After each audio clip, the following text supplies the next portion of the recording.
Wie bent je en waar ben we? Ik ben Matthijs en we zijn op de Lier in Drachten. Bij elke vrijdag hebben we hier een meeting met z'n allen, met auto's. En daar komen we alweer samen om onze passie te laten zien. Goed is het, omdat het net heel mooi waar is, valt het wel daar hoe vol er zit. Maar we hebben al eens gehoord dat er zo'n 300 auto's hier op het rietje staan. Nou, het is goed organiseren door Jeffrey, hij is van Team Rijden te Hard. En ja, ze staan goed in contact met de politie en de handhaving hier, dus dat gaat echt wel goed. Ik heb de jaren gekregen dat jou Jeffrey binnen van Team Wij Rijden te Hard. Yes. Je hebt dit opstarten, je bent hier mooi begonnen. Waarom? Nou, het begon als een rouwstoet voor Emily in 2020. Zijn we eigenlijk ontstaan. En de club die daaraan meedeed, dat was gewoon zo'n hechte groep dat het eigenlijk is uit is gegroeid tot een meeting.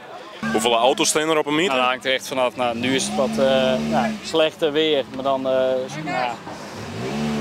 sowieso tussen de 50 en de 250.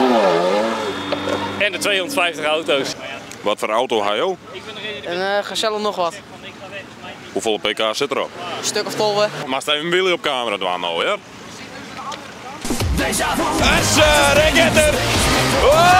Jo, ben je hier in de buurt? Ja, ik woon hier in de buurt. Jo, kom je hier wel vaker dan, denk ik? Ja, ik kom hier zeker vaker. Vind je ook wat mooier? Ja, ik vind het hartstikke mooi. Vol gezelligheid hier. Kist ik een Willy? Een Willy met de auto? Ja, zeker, zeker. Nee, ik heb geen trekbar achterop. Wat voor auto heb je ook? Een Peugeot i06 Sport. En hoeveel pk had er? 64. 64, kijk om man. Dan ben je woon je van de snelste tank, hè? Ja, dat dacht ik wel. Ja, hè? Dat hier al in de holle. Wat komt op tv? Dit is een Peugeot 206 GTI. Nou, maar dat klinkt goed, dat klinkt goed. En wat luidt eronder? Dit is een 12 liter, 2.0. Deze gaat ongeveer 200 denk ik.